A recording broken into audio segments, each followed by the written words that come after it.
Hi, and welcome to the Believe in the Land show. My name is Andy Billman.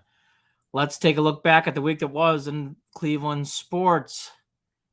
It's the last week of June, and boy, there has been a lot of busy things going on with the two teams and even the Browns, who are, taking a hiatus, getting ready for what we like to be called in the biz as the time of rest before training camp. So they're kind of in hibernation in here in the NFL season. So they are not doing much, but even the Browns have some news that we'll get to in this show today. But obviously this is Guardian season. So we'll start off with the Guardians. They went 4-2 this week, had a good week, swept the A's, lost 2 out of 3 to the Brewers, but really played the Brewers well. Wouldn't take that series as a downer, actually. It's the first time this season I can remember the Guardians losing a series. And I said, yeah, could have won the series, but didn't take it as a bad series loss because they played the Brewers really well, and the Brewers are a good team. They're just above 500, so pretty equal standing to the Guardians, and the Guardians did pretty well. They just fell short in the extra innings today, losing with an Owen Miller double, the old Guardian/Indian who, that always seems to happen to Cleveland, doesn't it? So that said, let's take a step back and take the 10,000-foot view instead of breaking down games, as we will do from time to time. It's the midway point. Let's take a little glance up as we are now I think we're 77 games in. 77 games in. So officially the midway point. As of that'll be the midway point will be Friday of this week. So we'll do a big midway show, but we're starting, I think, to understand where this season's going, I would say in the next month or so, which I didn't get a vibe for the Guardians. And what I mean for that is it's been hard at times this season to get some sort of vibe of, I see the Guardians going in this direction. I get a feeling they're on this track. For the first time after this week, I, as a fan, can say, I get the feeling this team is they're about 500, which is the record.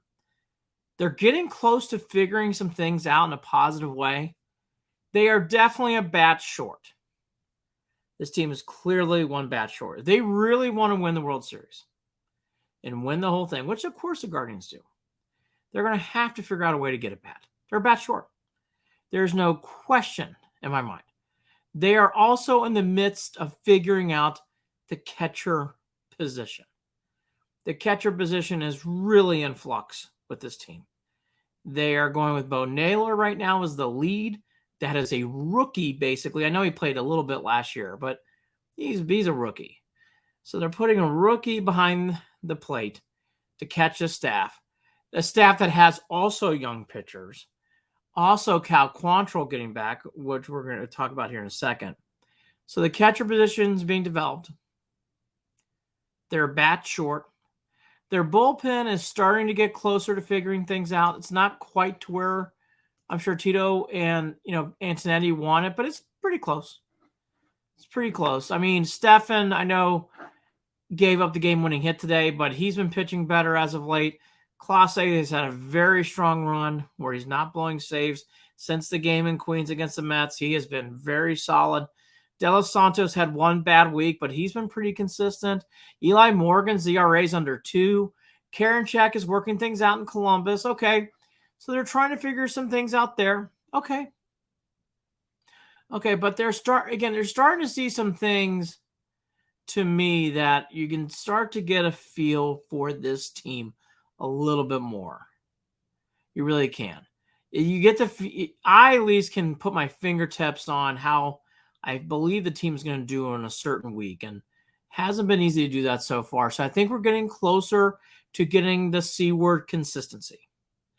I think the Guardians are almost there, which is a great sign. I don't think they played their best baseball yet. I think the schedule that where you're playing more opponents and not playing the Royals, the Tigers, the White Sox, or Twins as much has challenged this team. It's a reason why they are below 500. Okay, you take that. I believe that will make them stronger, though, down the stretch. And I believe this is making this team more prepared for August and September. even though they're taking some sideways steps and maybe some steps back. That said, winning week, 4-2. Here are your 4 big things for this week to me. Number 1 is actually maybe surprising people. Cal Quantrill's return is a big story. I'll tell you why. He pitched today in Double-A Akron. Let's take a look real quick to see how he's done. I actually just sat down for the first time all day. So let's see what Cal did in Akron today. See if they have any kind of lines. He pitched his rehab start. Let's see. He got his rehab start in. Let's see if they give any fine statistics here. And no, nothing statistical wise. But okay, so he did pitch today in Akron, but I'm not seeing any stats on here. Here he did. But the interesting thing that's being bantered and discussed amongst the organization is to bring a 6-man rotation. Because Cal's going to join the team in Kansas City. He is coming up soon. Folks, he's going to be here soon enough. So do you add a 6-man rotation? Well, is there any disadvantage to that? Well, I'll give you one. The one disadvantage is it can lead to pitchers not being as sharp. It can also, in a game now that's really focused on relievers, which it is. It's a starter's game. Starters have to get you through the first 6 innings, a quality start. But this is a league now that really relies on relievers. That puts your relievers short in a way. So if you put a 6-man rotation and you're taking one last bullpen arm out, and again, in the analytic world, in the world that the Guardians are very analytical, you're taking away an opportunity from someone to be in the bullpen. So that's the negative on this. You're also not building up normal arm strength, which is a negative. Over time, you want Gavin Williams. You want Bybee. You want Logan Allen to be able to go every 5th day. That's how it works in baseball. And it's very hard to have a 6-man staff consistently be in rhythm, from my experience. That said, the reason why the Guardians are suggesting a 6-man bullpen is because of the young arms. They've also hinted that maybe Bieber could use the extra day rest. Okay? Maybe he could. Could Savali use the extra day rest? Maybe. Maybe. So maybe a 6-man rotation does make sense. Very torn on this. Once Cal Quantrill comes off the IL, do you put in a 6-man rotation? Been very back and forth today on this subject. I'm leaning towards understanding, because it sounds like the Guardians are going to go 6. I understand it from the standpoint of saving young arms, not wanting to wear them out and get injured. So because of that, the 6-man rotation makes a lot of sense. I think it will also help Bieber. I do. I think it will help Bieber rest a little bit more. It might bring up some unique opportunities as well down the road, where if you're in a playoff spot, to have a long relief appearance for someone to come out of the bullpen and pitch. So you're basically stretching out arms, which is not a bad thing in the postseason. That's where also the postseason has come in handy. There's been a lot of times where you've been bringing in starters or pseudo long relief in these playoff games, and that could go a long way. That can really, I've seen, that can really go a long way in playoff series. So all that to me makes sense. So the 6-man rotation, it is a bit archaic. It is something that you don't really see very often anymore. I can't even remember last time the Tribe, now Guards have never done it. I can't remember the last time even the Tribe, when they were the Indians, had gone to a 6-man rotation. But it sounds like they're leaning that way. And Cal should be available pretty soon. You would have to think once they get past Kansas City, you will see Quantrill's name come up in the Cubs series. And it sounds like they're going to go 6-men. And again, there has been hints, there's been hems and haws that maybe the extra day, that Bieber might have been more exhausted than what he's previously been as a starter. Maybe because of the pitch clock and the pitch clock sequences and the games being speedier, that it's worn a guy Bieber down. So maybe the extra day rest will help him. Okay. And if that's the case, that's a good thing. So maybe the 6-man rotation will work. But it does sound like the Guardians are going to go in that direction. Cal Quantrill, again, he will be joining the team after today. He pitched his relief. He didn't pitch his relief, sorry. It was a rehab appearance in Double-A Akron, and he'll be joining the team in Kansas City. He should be off the IL, I would think, by the Chicago series against the Cubs. And it sounds like from indications that the Guardians are going to go to a 6-man rotation. Interesting. Didn't think we'd see it. It also tells you one other thing. The Guardians really like their young staff of Williams, Allen, and Bybee. They like those pitchers, and they don't want them to go anywhere. So that is also a credit to this young staff. They like how these guys are doing, and they've pitched well. And look, Williams has only had one appearance. But you can tell he's ready. Bybee, I thought, was magnificent on Saturday. And Logan Allen's blown me away on 3 different appearances. I thought his starts alone in Baltimore, Minnesota were so impressive. He lifted the team, I thought, on that road trip. I really did. I thought Logan Allen's starts in Baltimore and Minnesota were veteran-like, and how he led the club to victory. And he really did. He lifted the team spirits. You can't sit Logan Allen. You can't sit Gavin Williams. And I don't think he can sit Bybee at all. You put Cal Quantrill in the bullpen? Probably not. And again, I don't think, which we're going to get to after this segment, the Bieber story of what you do with him. So 6-man rotation, buckle up. It is coming. And the Guardians do go on a stretch here soon where they don't have a day off. Starting in this road swing, they play 6 straight, then they play 7 straight at home, 3 against the Braves and 4 against the Royals. So they're getting ready to go into a stretch before the All-Star break of where they have non-stop baseball, no days off. So the Cal Quantrill coming back is not just as simple as he's back. It's going to impact the rotation with 6 men. Unless something drastically changes in their plans or some trade happens or something weird happens, that's where your Cleveland Guardians are going, starting very, very soon. We come back for break. We will be doing more Cleveland Guardians baseball. Welcome back to the Believe in the Land show. My name is Andy Billman. For all your great Cleveland content, please go to believeintheland.com. Myself, Todd Hall, and many others behind the scenes putting together a sports website just for us Cleveland fans that focus on the 3 teams, including Buckeyes football. Also focus in on in-city activities. You can go on to a site called 216 and Beyond. Gives you great listings for things to do in the summer. It is a must-have in your Rolodex for websites. BelieveInTheLand.com. That is BelieveInTheLand.com. Also, check us out on Believe in the Land YouTube page. And then finally, after every final pitch, after every shot is scored, after the Browns take the final knee and the gun goes off, go to @OfficialClevelandSports. It's part of the Believe in the Land media company. That is @OfficialClevelandSports on Instagram. I'm there after every game, including every football game for the Buckeyes as well, coming up in the fall. That is @OfficialClevelandSports. Check us out.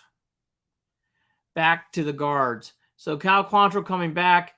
Now let's go to our top. So that's topic number 1 for Big 4 this week. Topic number 2 for the Big 4 is a trade Bieber. Trade Bieber. I've been so hustling around today all day. I might take a sip of my coffee just to get some caffeinated energy in my brain. Shane Bieber trade rumors. That's what I was trying to say. Not train Bieber. Shane Bieber trade rumors. Those have subsided. I don't think Bieber is going anywhere. And I think there's now 2 or 3 main reasons. The first one's the most important one. The Guardians need Bieber. They really do. You cannot win a big-time playoff series. You cannot go far in the playoffs without Shane Bieber. Especially now that Tristan McKenzie, who this is the part to be, we kind of already knew this, but you can tell where the Tristan McKenzie story is going as of now. He's definitely out until September this year. He probably more than likely, I would guess, is going to be out for the rest of the season because of precaution, because they're trying to avoid at all costs Tommy John surgery, which is understandable. You don't want a guy like Tristan McKenzie to have Tommy John. You can understand that. There's no doubt. I would feel that way. I'm sure McKenzie feels that way. I'm sure there's other people feeling that way. That you want to avoid that at all costs. So totally understandable. So because of that, you need Shane Bieber because you cannot go in a playoff series with Logan Allen, Bybee, and Savali. I mean, that's what you're kind of looking at. You can't do it. I mean, I just can't do it. You got to have a Bieber who has won the playoffs, who's pitched well in tough situations like playing against and pitching against the Rays. He did that last year and won. Pitched really well against the Yankees last year in New York. Did a tremendous job there. I mean, he is a gamer. He's a Cy Young Award winner. Now, to part two of this conversation with Bieber, he's having a hard time with the home run ball. His velocity's down as well. More people get worried about the latter, the velocity, and I can understand why. His strikeouts are down, even though in his last start he did have, I believe it was 8 strikeouts. But still, his strikeouts are very down from where they should be. Not the norm for him. And in his last start, he had 8 strikeouts against Milwaukee. I apologize. He had 8. But still, for Bieber, that'd be a given start. He really has not had that kind of Ks this year. In 10 starts, sorry. He's got a 5-5 record and 3.69 ERA. And already his ERA, his strikeouts are at 77. That is not Shane Bieber-like. In 16 starts, that's just not Shane Bieber-like. That's less than 7 strikeouts a game. He's more like 9 or 10 strikeouts a game. So his velocity's down. His strikeouts are down. But I think the more stat to me that alarms me is his home runs. He has given up quite a few home run balls this year. In 12 starts, he's given up 12. That's a lot for Bieber. That's almost a home run a start. That's not good. And he's giving up home runs in big spots. That is obviously not good. There's a dual end to the purpose of this. One is you're losing these games of Bieber sometimes. Not good. Bieber needs to give this team length. Hence the reason why they're going to a 6-man rotation, because they can't rely on rookie pitchers to give them length. That's fair. To rookie pitchers, you don't want to blow their arms out, and you got to give the bullpen relief. So you understand it. An extra day's rest, you may pitch a young starting pitching more. Makes sense. But Bieber needs to give length, and he really at times, as of late, hasn't given a lot of quality starts. 6 innings plus in less than 3 runs. That combination adds to another overall problem. Shane Bieber's trade value is not as high as we probably once thought. I don't know if teams are really seeking out Shane Bieber. Now, teams are seeking out starting pitching, and Bieber certainly fits that mold. And again, at the end of the day, I don't care what anybody says. Shane Bieber has a lot of trade value because he's consistent. He's played in the playoffs, and he's a Cy Young Award winner. Those bring a lot of accolades into a trade. He's also he's under team control next year. There's nothing wrong. They're going to get offers for Bieber. But because they're in the playoff hunt with young starting pitching and no Tristan McKenzie, you cannot bank on Tristan McKenzie coming back in the 2023 season. So you got to keep Bieber for that. The other two things are his velocity is down, his home runs are up, and that brings his trade value somewhat down. I don't know if trading Bieber right now is the best option for the Guardians. I think they really need to hold on to him. They need for just trade value alone, forgetting the other part of this. They're still 3 games under 500, and you can't figure a team that's under 500 is going to the playoffs. And right now, the Guardians are currently under 500. Okay, well, put that aside for a second, because they are in the AL Central, which is a terrible baseball division. Terrible. But Bieber has things, velocity down, home runs up. His ERA is almost close to 4. It's closer to 4 than it's closer to 3. Those are eye-opening things. Plus, when the Guardians usually trade a pitcher like this, they are usually, sadly lately have been heisting the other team. The Kluber trade to Texas heavily favors Cleveland. The Mike Clevenger trade to San Diego heavily favors Cleveland. So teams are going to be less hesitant to do this trade, probably because of that as well. These all play a part. All these add up to, I don't see Shane Bieber being traded. I do in the offseason, unless he signs a long-term deal. That aside, even if I don't see this being a place where he's going to be here for very much longer after this season. I just don't see it. I think he will be traded in the offseason. During the season, I just don't see it. That's point number 2. So Cal Quantrill coming back, being a 6-man rotation, which is a big story, is number 1.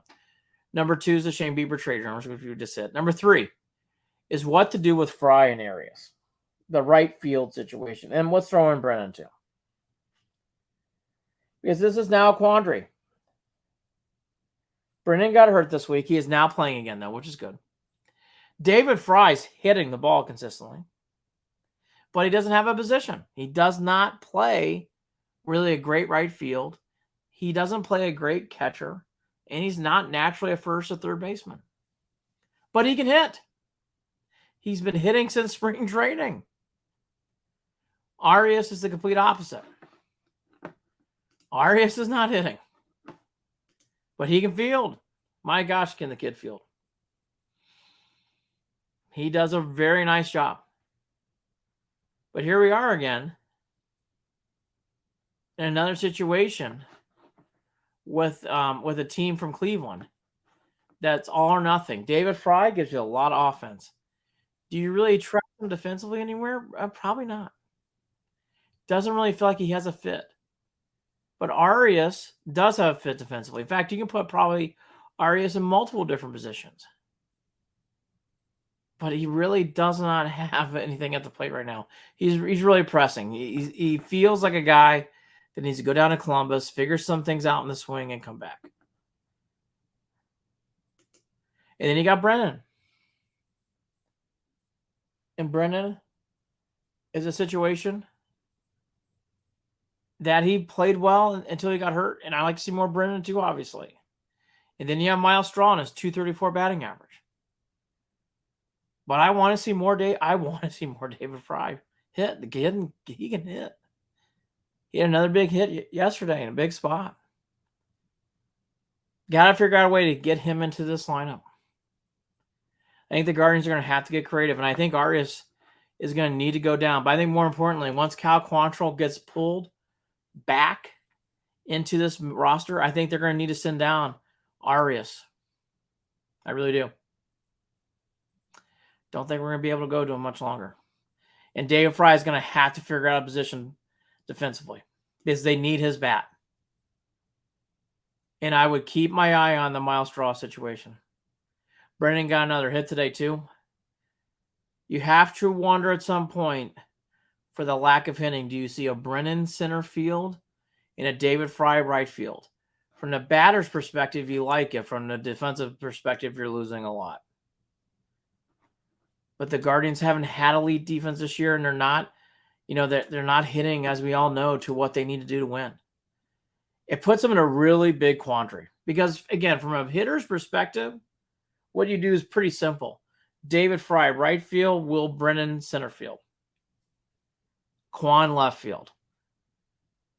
J-Ram, Rosario, Jimenez, Bell at first or Naylor, and the other one's DHing. Bo Naylor catching. Or do you keep Miles Straw at center field and you put David Fry behind the plate? All things to think about. Maybe you send down Cam Gallagher. I think Cam Gallagher's another option. I've seen enough of Cam Gallagher. He's a nice guy. I think they need the bat of David Fry more than the Cam Gallagher at this point, too. It's another consideration for this team. These are all options. But the David Fry Arias situation is one to really keep your eye on because, again, Arias can't hit. Can't hit. Guy just cannot hit. And it's to the point where they need at bats. And, again, I would keep your eye on the situation with Miles Straw. He is not playing elite defense. He's playing very good defense, But elite is like that top cut. And he's not quite doing that. But what Straw does is he wins games. He has good WAR. So because of that, they keep him in there.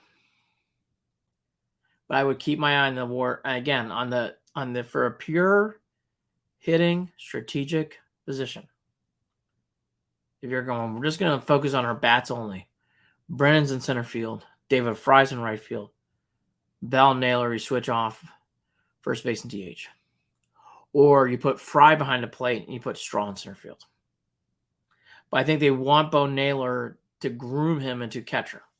So it kind of puts him in a tricky position, kind of a pickle. But they got to find a way to get David Fry's. I mean, he kid can hit. Kid can hit. He's been hitting since spring training. Got to find a spot for him. He doesn't play enough. Sorry. They got to find a spot for him. It's going to sacrifice something on this team. But the Guardians need more lifting from their bats, and he can provide that, I think, on certain nights. So that's your Fry and Arias note. That's number 3. And number 4, just overall, the J-Ram Jose Ramirez machine just keeps chugging, doesn't it? No one's been hotter than Naylor. Naylor is almost hitting as much as Arise is for the Dolphins. I was going to say Dolphins, but the Marlins. Dolphins, different sport, of course. Football. But boy, Arise, thank God he's not playing for the Twins anymore. That was not a good trade for the Twins. They're already regretting that. But, Naylor's playing very well. He's had a lot of clutch situations. He had 2 more hits today. And then J-Ram's also very hot. He's hitting above 400 in his last 2 or 3 weeks. Hitting the ball very well. Again, 1, 3, and 4 is pretty solidified. As it's never really been in question, but it's pretty solidified. Quan, I think Rosario is your 2. He's starting to come on again. To Rosario, I know people get frustrated by Rosario. And I get it. But the guy in clutch situations can hit. And that has a lot of value. A lot of value. Super Rosario. He's back. Guy can hit in big spots. His defense was good today. Rosario had a good glove today here on Sunday. It's only one day, I know. But still, you take the little wins. That is certainly a little win today. Rosario's got to play a better glove. He's shown it here today. Hopefully that keeps up for him.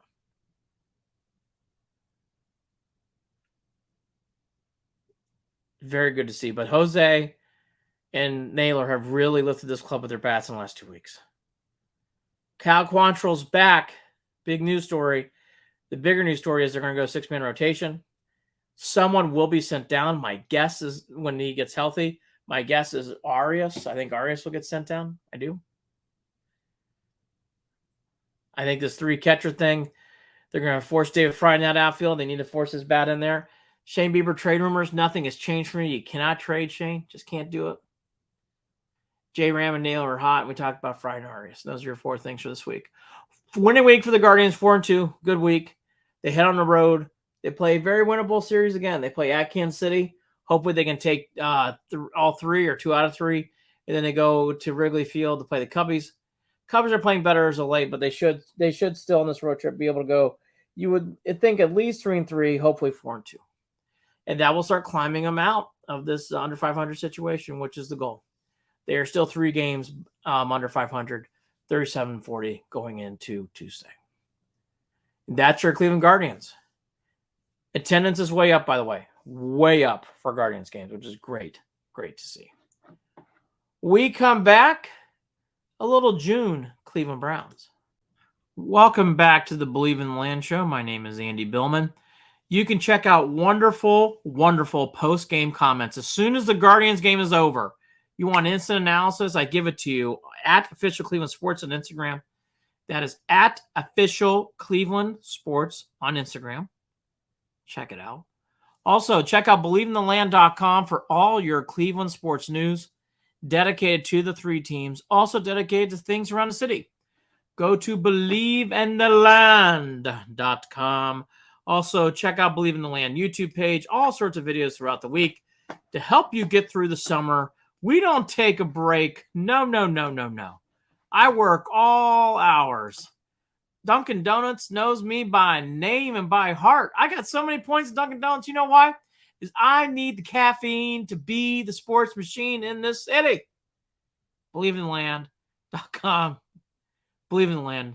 Just go there to help my kids out with my analytics. Thank you. BelieveInTheLand.com. At official Cleveland Sports on Instagram. Browns. There are some things to talk about. There's not a ton. It's June. There's no injuries, which is good. The Browns have been lucky. We've had plenty of times here in June where we've been talking about injuries or suspensions or drama, which has all been escaped here so far, which has been good to see. There are some things that are starting to get figured out here in the background. And there's some things I'd like to talk about as we look forward to the Browns again.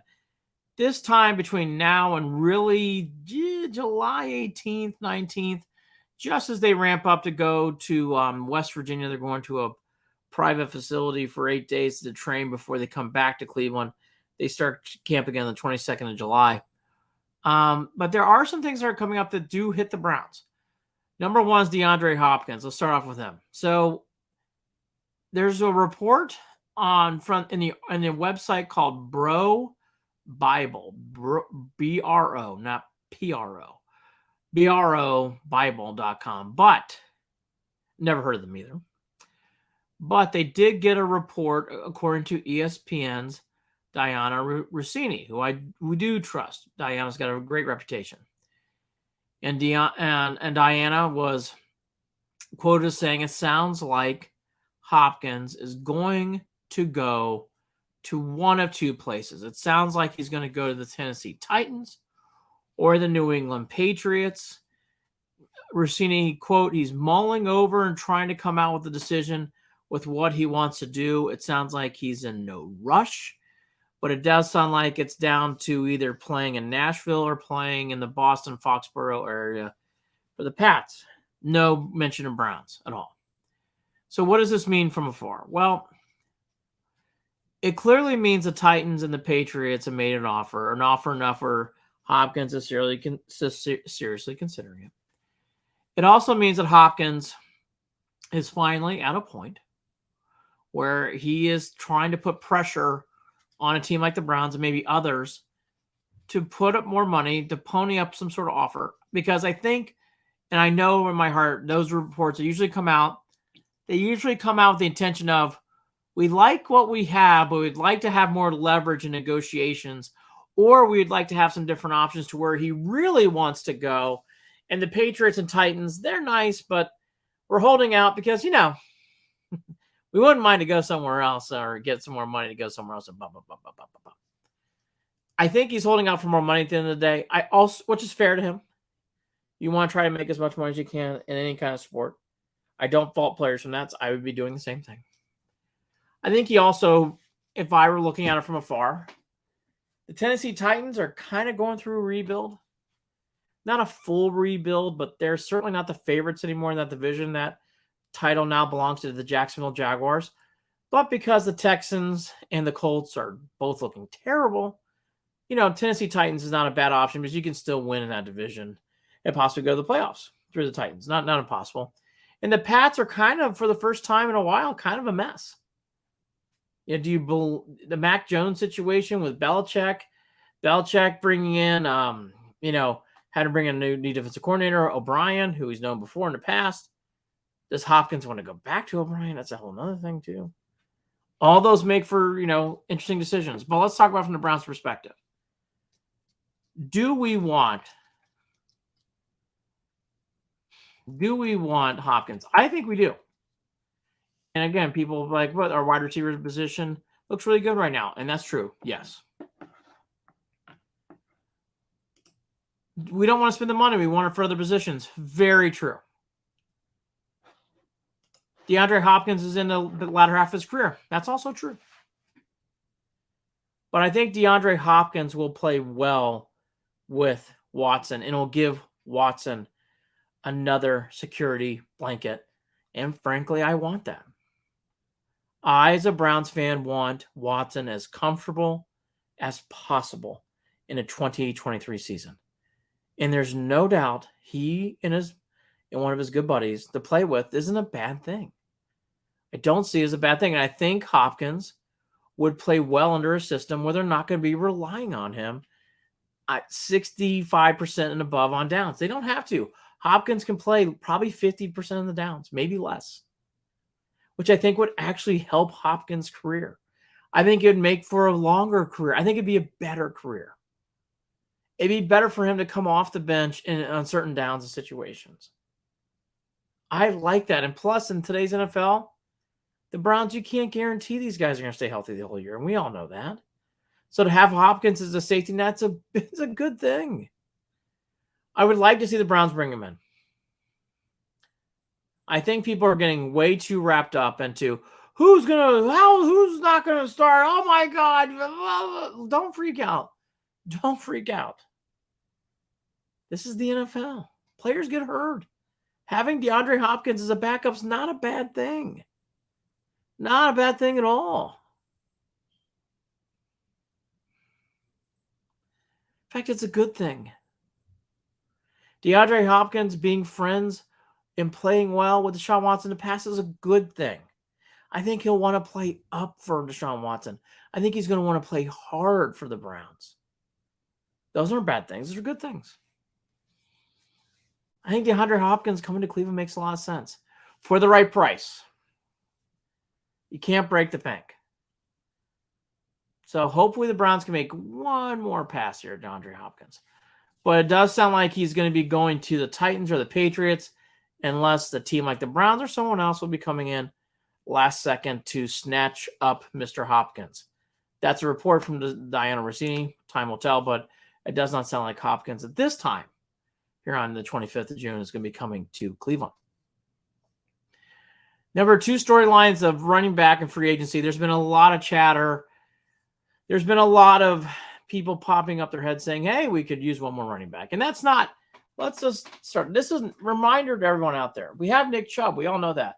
But this is the one position by far you have to have a good second back. You have to in this league. Frankly, you need to have good 2.5 backs, meaning you need to have 2 starters and someone who's in the background who's going to be playing on certain weeks because one of the two, either the main backup or your lead back is going to have to sit. It happens. It is the one thing that's guaranteed in this sport. You have to have really 2.5 running backs. Well, as you look right now on the roster, the Browns are going with Demetric Felton, John Kelly, and a bunch of other guys. And, your number 2 guy is Jerome Ford. So to sign a free agent running back makes a lot of sense. But is there really a sense of urgency for the Browns to do that? Here's why it's kind of because you have Dalvin Cook, you have Ezekiel Elliott, and you have Leonard Fournette all available. Dalvin Cook is definitely the best and big name, but that's going to be the most expensive. And Elliott and Fournette, you're probably going to get at a good price. So there's no reason to rush or to want to make a land grab at a certain running back because there's plentiful running backs out there. So for people freaking out, if they need another running back, which I do agree with, I don't know if there's a sense of urgency to do so because the market, this is one of the rare things in the NFL, there's actually more of a buy, there's a good, plentiful veterans out there. The Browns don't have to hurry up to get a certain running back. They just don't. The Browns can actually be patient here. And I think they are being patient, which is a good thing for our Browns. Again, Dalvin Cook, Ezekiel Elliott, Leonard Fournette are all available. Those are all very capable third running backs. So there's no rush. There's probably other guys out there we don't even know about the Browns are sniffing. But yes, the Browns could use a veteran running back. And it makes sense. But the rush to sign one, I don't know if I'm seeing it. I don't know if you have to rush because you got guys out there. Why not let the market come to you? And then finally, the third story for this week is I was looking through free agents as I was looking for veteran running backs. It was interesting. There was 3 ex-Browns all still available that had major roles in this team last year. Jadeveon Clowney, Kareem Hunt, and John Johnson. All 3 are currently unsigned. Makes you wonder, boy, maybe the 2022 Browns, as we all know now, weren't as good as we thought. I mean, 1 year later, could you imagine the Browns didn't have either one of those three guys on your team? And by the way, they're not even currently signed to another club. Makes you feel good maybe about this year's team. It makes you really understand maybe 2022 was overhyped from beginning to end. It's amazing that Clowney, Hunt, and Johnson don't have teams. Not either. I mean, those were three key guys. John Johnson, key guy. Clowney, big role. Kareem Hunt was the relief for Nick Chubb. And Kareem Hunt was productive. Jadeveon Clowney was very productive in 2021. We had high hopes for John Johnson. But boy, the NFL giving a rude awakening to those three key Browns. Neither. All three are currently still available, not on a team.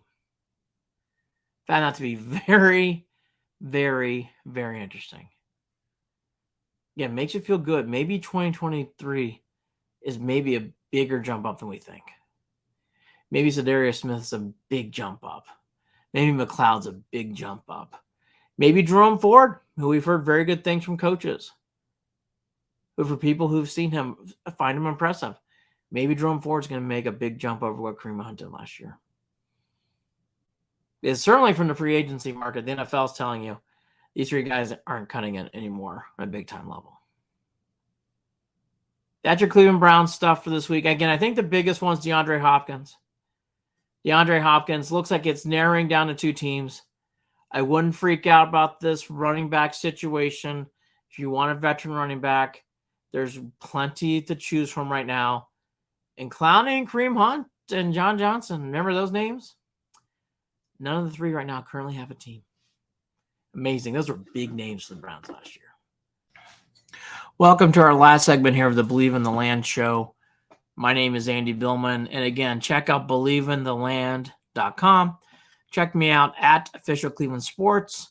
All sorts of great sports commentary, sports thoughtfulness by Todd Hall, myself, and many others who are diehard Cleveland fans. All the way through, baby. All the way through. Tell Todd Hall there's nothing better than a Brown Sunday fun day. Let's go, Brownies. Can't wait for the fall. Can't wait for the fall. Getting excited about the Browns. Let's get excited about the Cavs real quick. Emoni Bates, who is that? He is our second-round draft pick that's coming to the Cavs. Emoni was drafted overall 49th in the second round. This was a risk and reward pick for the Cavs. Plain simple. This guy, Emoni Bates, has got an interesting story. He has been all over the celebrated basketball map. He, at one point in 2017, as a 13-year-old middle schooler, think about that, 13-year-old middle schooler, Bates was being recruited and got a scholarship to play at DePaul University. That's how good this kid was. That's how early schools were going after Mr. Bates. He was the 2019-2020 Gatorade Player of the Year for boys basketball. I mean, he was a great high schooler, let alone middle schooler. He ended up going to play for Memphis, transferred after that to Eastern Michigan, had some issues off the floor, had a gun charge that he had to, I forget, well, I'll get the exact term here. He had a gun in the car illegally, and he pleaded down to a misdemeanor charge of that. In Eastern Michigan, he got benched by his coach, who was Stan Heath. Stan Heath, famed coach for Kent State back in the early 2000s. It took him to the Elite Eight. Eventually went on to coach Arkansas, South Florida, and now Eastern Michigan. Bates also had some great times at Eastern Michigan. He scored 30 against Michigan, 36 against South Carolina, and 43 against my Toledo Rockets. I went to the University of Toledo. So Bates has had good moments. He was third team All-MAC. Man, that's not elite with 19 points and 5.8 rebounds a game. He also played for a team that went 8-23. So he did not lift the Eastern Michigan team to any kind of new heights. So this is a Total risk reward.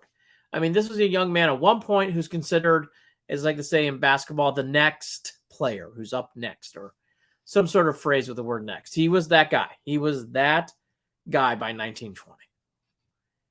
He was recruited on a very big recruiting class.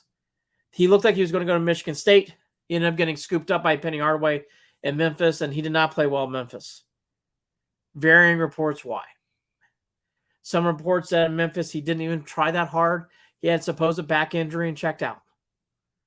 Scouts are all over the place on what to think of Bates. One scout wrote, let me get the quote. He, quote, plays a losing brand of basketball. Oh my gosh. Ooh. Another one I read praised him for playing well at the NBA Draft Combine and really impressed. Really impressed some scouts. The Athletic, who I do rely on from, commentary and journalism, and also, breaking down sports. One gentleman had Bates ranked pretty high, 70. Another gentleman, John Hollinger, didn't even have him ranked.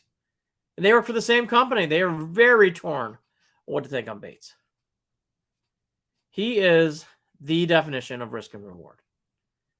So why did the Cavs draft this young man? He is a 6'9" shooting guard who can probably play the wing if he develops properly.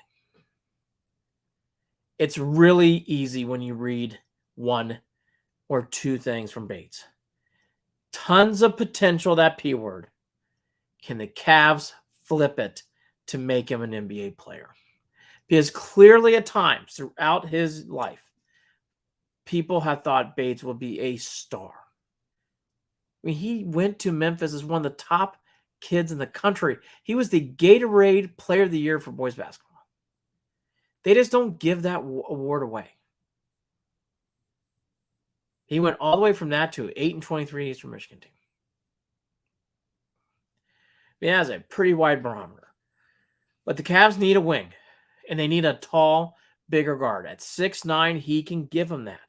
He can shoot.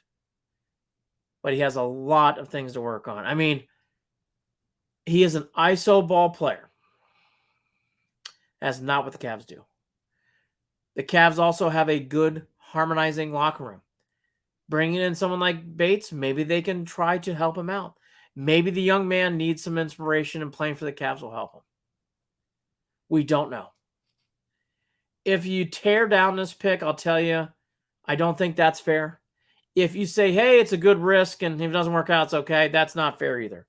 Because second-round picks are very valuable right now in the Cavs. They don't have first-round picks. So second-round picks have a lot of value. They should anyways. These are not throwaways. Cavs need to make sure to maximize what they have because of their luxury tax and their cap situation. They have to be very diligent here. I would think Bates is going to play a lot of summer league ball. I'm looking forward to hearing how he does. And we'll see what we got here. Time will tell. But again, you can't really get too upset about this pick. And again, I wouldn't be too loosey-goosey about this pick either. It really is somewhere in between. And we're going to find out soon enough if Bates can play. But don't think of it too harshly. And again, I wouldn't celebrate and think, oh my gosh, if it doesn't work out, it's okay. But it is a very high risk and reward play here. And we'll see if the Cavs can develop someone. They really need a 6'9" shooting guard / wing. That was what's available with Bates. Let's see if they can make it flip. I would read his stories. There's a lot of articles about Bates online. He's an interesting read. Hopefully the young man's career and life turns around in Cleveland, Ohio, because that would be the story we all want to read someday. The Cleveland Guardians are 37-40, heading into a 13-game stretch here before the All-Star break. They start in Kansas City. Cal Quantrill's coming back. It sounds like the Guardians are going to go to a 6-man rotation.